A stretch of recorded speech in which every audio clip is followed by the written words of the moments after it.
आपण जे simple present, simple past आणि सिंपल फ्युचर, तर त्याच्यावर आधारित आपण ही ऍक्टिव्हिटी घेणार आहे. इथे तुम्हाला मी काही वाक्य लिहून दिलेले आहे. ते वाक्य कोणत्या काळातलं आहे ते फक्त तुम्हाला ओळखायचं आहे. I play a cricket. याचं उत्तर हा सांग समज. कोणत्या काळातलं वाक्य आहे? हा चल ये पुढे. Simple present tense. चला अर्थ सांग त्याचा. Very good. चला दुसरं वाक्य आहे आय ड्रँक ज्यूस. कोण ओळखतं वाक्य? कोणत्या काळातलं आहे? पटकन. काय अर्थ आहे त्याचा? Very good. मी ज्यूस पिलो. कोणत्या काळातलं आहे? Simple past tense. Very good.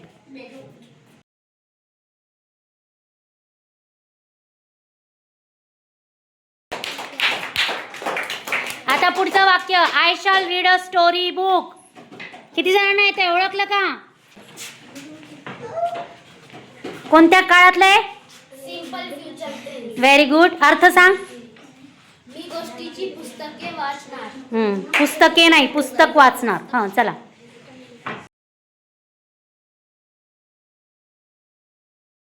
Very good. टाळ्या वाजवा. चला next sentence is I right a poem. I right a poem. कोणत्या काळातलं रे?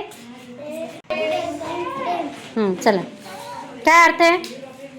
मी कविता लिहितो. हां मी कविता लिहितो. छान.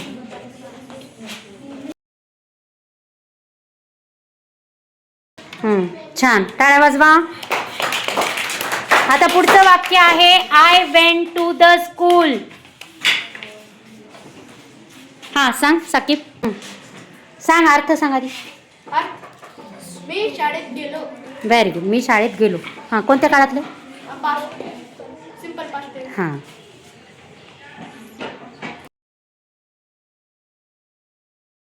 टाळ्या वाजवायच्यासाठी सिंपल पास्ट टेन्सचं वाक्य आहे. आता पुढे आय विन द मॅच. कोणाकोणाला येत आहे? इकडे मुलींना येत आहे. हां चल. कोणत्या काळातलं आहे आधी सांग त्याचा. Very good. मी सामना जिंकतो. चला त्याच्या पुढचं वाक्य आहे I saw a movie. I saw a movie. कोणाला येत आहे? हां सहारा. चल काय अर्थ आहे? मी चित्रपट पाहिला. हां कोणत्या काळातले? Simple past. Very good. Simple past tense मधलं हे वाक्य आहे. चला पुढचं वाक्य आहे आय गॉट अ प्राइज. कोण सांगताय आय गॉट अ प्राइज? इकडे तू सांगतेस. हां सांगतं वाक्य बाळा. Simple past tense. Very good.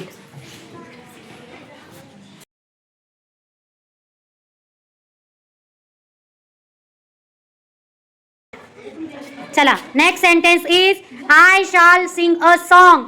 कोणाला येतं? कोण? चल छान.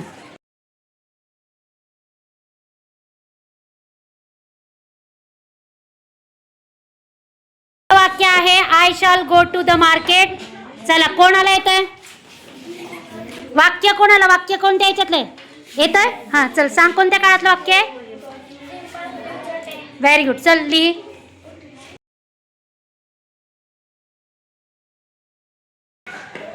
काय अर्थ आहे? मी बाजाराला जाणार. Very good. खूप छान.